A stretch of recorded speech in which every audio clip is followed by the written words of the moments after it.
So welcome back again dito sa aking channel. So mga kamamshi, for today's video, magkakaroon tayo ng mini house tour. Ayan. So finally, natapos na yung journey namin dito sa pag-makeover ng maliit na bahay. So finally, ito na nga, magkakaroon tayo ng mini house tour para mai-details ko sa inyo yung bawat sulok. So kahit ang liit-liit lang nito, so actually, kita nyo na naman yung background, di ba?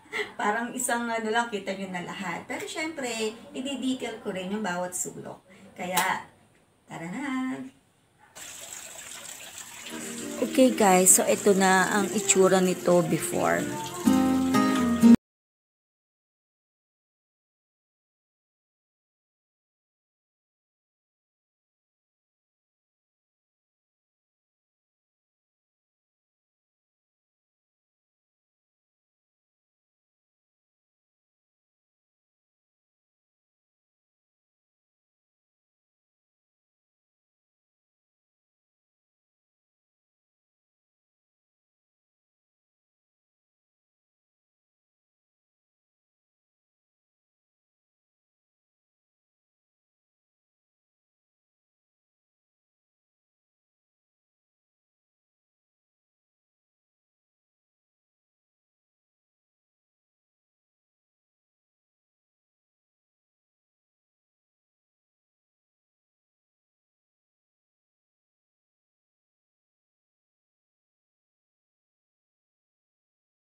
Tagal na nito sa akin. So, actually, naka-frame to before. Kaya lang, nabasag siya. Tapos, naitabi ko to. Kasi ano to, cross stitch. Tama ba? Ano ba tawag doon? Yung mga ganyan, talagang details. Diba? Ang hirap kayang gawin yan. So, super tiyaga talaga nung gumawa nito, diba? So, pinagawa niya to. Kasi ito, Mari. Ayan. So, ito. Tapos, naglagay na lang kami ng ganito, guys. Paleta to. Tapos, ayan, nilagay ko na lang itong mga gamit na yan. Matagal na itong mga gamit na to sa in-laws ko pa, sa parents ng mister ko yan. So, ang tagal na yan. Tapos, dito, ito yung na-DIY ko before. Nakita ko itong, yung pinto ng cabinet na luma na nasira na. So, sayang naman, diba? Kaya, ayun, naisipan ko lang siyang, ganyan. Tapos, dito ko na lang muna siya nilagay. Pero, bala ko pa rin namang maglagay, guys, ng ganito pa, ng ganyan, para dito sa part na ito. So, medyo hindi pa namin nagagawa eh. Medyo busy. Tapos, ito, naglagay kami dito ng basket. Kasi alam nyo, syempre, di ba may time na malanggam? So, kapag naglagay ka dito sa baba, ayun, may langgam na siya. So, naisipan ko lang siyang ilagay dyan para mayroon namang pahanging basket. So, wala lang. Na-trip ko lang siya, guys. So, ayun lang naman ito. Ito lang naman ang ating maliit na kusina. Tapos ito, ayan, pinalitan na rin ito ng brown. Ito na yung ating salas. Nakita nyo naman yung before, guys, diba? So, ito na ngayon. Ito na siyang gamit. Ayan, so dapat, siya, diba? Ang sabi ko doon sa vlog ko, papakisamihan natin siya. Pero dahil kapos ang budget, kaya, ayan na lang. So, ayan na yung itsura niya, guys. So, tapos, ito, Naglagay na lang kami dyan ng pa-carpet. Tapos ito guys, itong couch na to, ayan, nabili lang yan sa nabili Star Plus. Diba ang cute niya? Tsaka maganda pa yung kulay niya. Tsaka good condition pa siya. So, alam nyo naman yung mga gamit sa Japan, diba? Matitibay din naman. Tapos ito naman yung DIY. So, DIY lang yan mga kamamshi. Ayan, o diba? Ayan na guys. Tapos, ayan, meron din siyang ilaw. So, vintage retro lights yata or vintage light pendant light. Ito, yan. Diba? Tapos, sa gabi, ayan. So, parang pag gusto mo lang ng, cozy feeling. And that's it. Oh, diba? Relax ka na. Naglagay na kami ng kurtina dito. Ayan, oh. Pag binuksan mo siya, kwarto na siya. So, ang plano dyan is maglalagay ng yung paleta ng wood, and then meron din siyang shelves na ganun. Pero ayun, so ganun, hindi pa siya namin nagagawa. And then ito na yung ating design ni Madam. O diba, ang cute nung mga ng mga teapot. Mostly mga white siya, diba? Kasi nga gusto ko nga yung wood and white. Pero meron ding ibang color, so okay lang yan kasi nga medyo bumagay din naman siya dun sa sa kulay niya. And ito, ayan, diba? Ganyan. Tapos ito, in-order ko lang to sa Shopee, guys. Ang cute niya, diba? So bumagay naman siya dito. Ayan, hindi ko na siya sinabit or hindi ko na siya inano sa wall. So, dyan na lang. Diba? Tapos ito, yung mga pa-Japan. Japan Star Plus. Doon ko lang naman siya binili, guys. Oh, diba? Ang cute niya. Tapos, syempre, ito, na-vlog ko na rin yan, yung ating unboxing. So, 1,000 plus lang yan, guys, diba?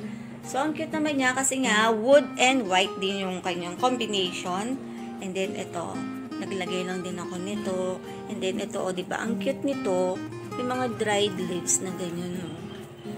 And then, so, parang bumagay naman siya dito sa ating leaves. Bigay ito sa akin nung anak ko. Sabi niya, ilagay ko daw sa garden. Kasi meron pang ilang piraso na nandyan. Parang lampshade. Kasi, umiilaw to guys, Umiilaw yan.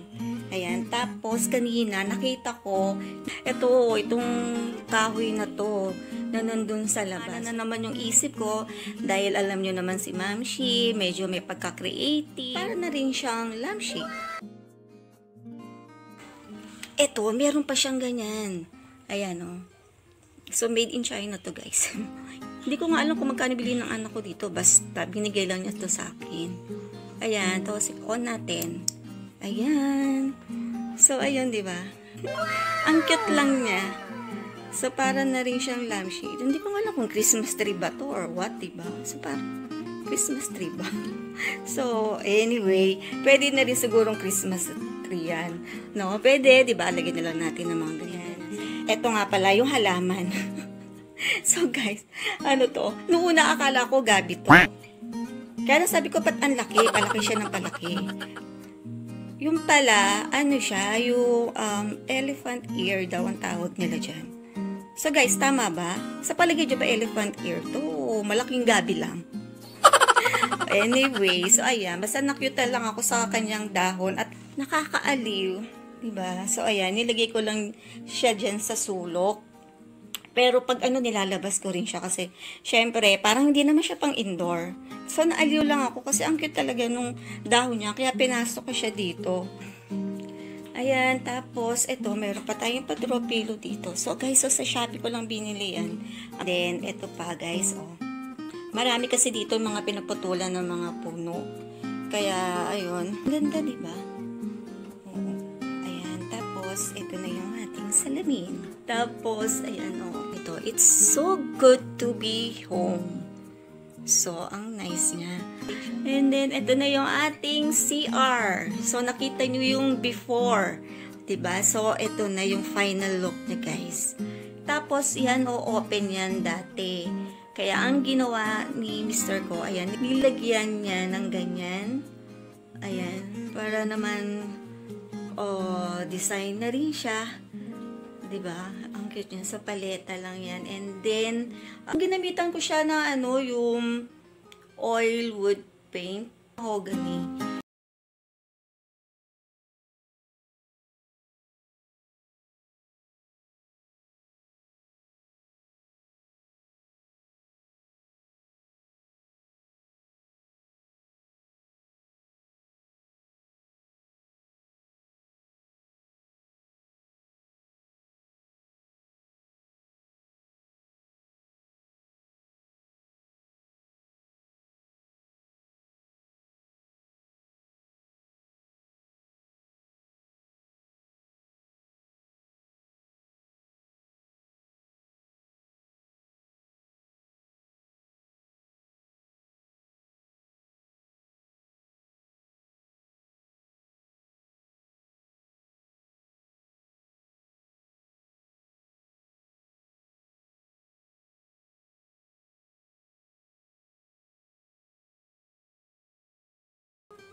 Ayan, di ba?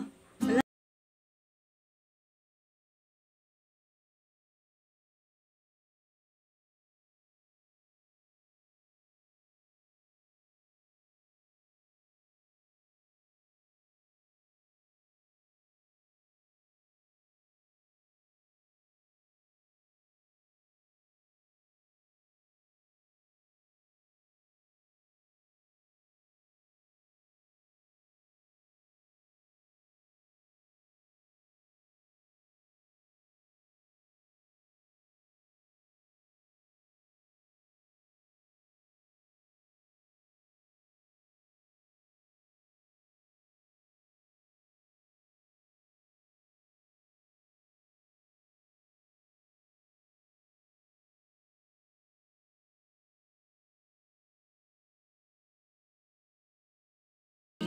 So, syempre, nakita ko, nakatambak lang.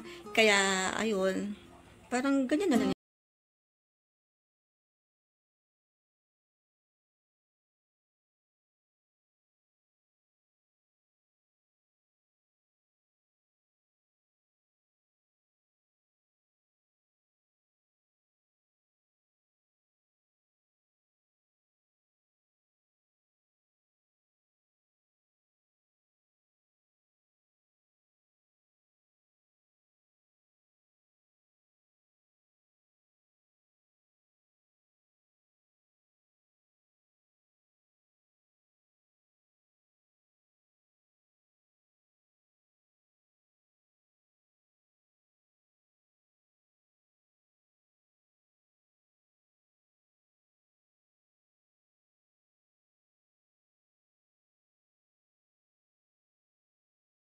So, actually, dalawa yung kama. 1 and 2. Ayan. So, ayun lang, guys. Diba? Ang liit lang talaga nitong bahay na to. Kaya madali naman din siyang i-makeover. Siyempre, yung last na, yung huli namin ginawa ay ito. Itong outdoor kitchen. So, guys, ayan. Ito yung, dito kami nagluluto.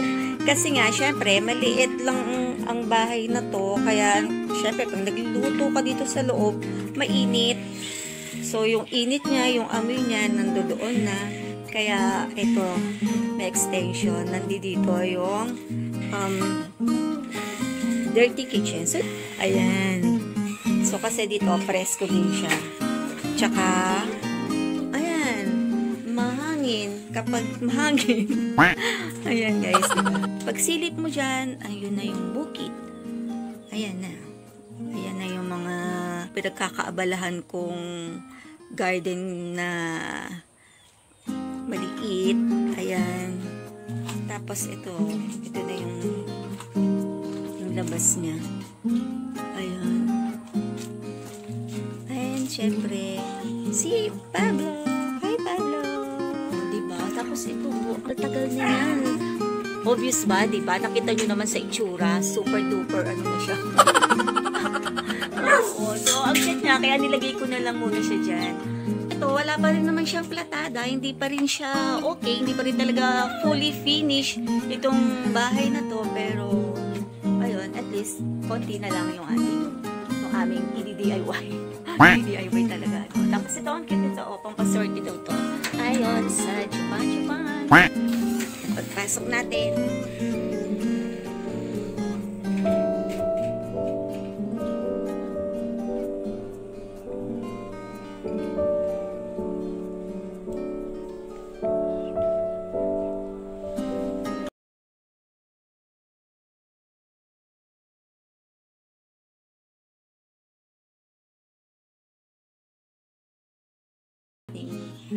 Family house tour. Ayan. So, mga naging DIY namin dito sa pag-makeover ng maliit na bahay ko. Ayun na ngayon, nag-enjoy namin mga kamamshi. Sa mga nakapanood na diba, nakita nyo naman yung itsura nito before. Tapos, lahat ng mga naging DIY namin dito, shinare ko dito sa aking channel.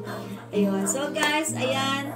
Eto na. Tapos na yung ating vlog. So maraming salamat sa panonood ng aking vlog at pag-stay dito sa aking channel. Sa mga nagtsatsaga dito sa aking channel. Thank you for watching and see you on my next one. Bye!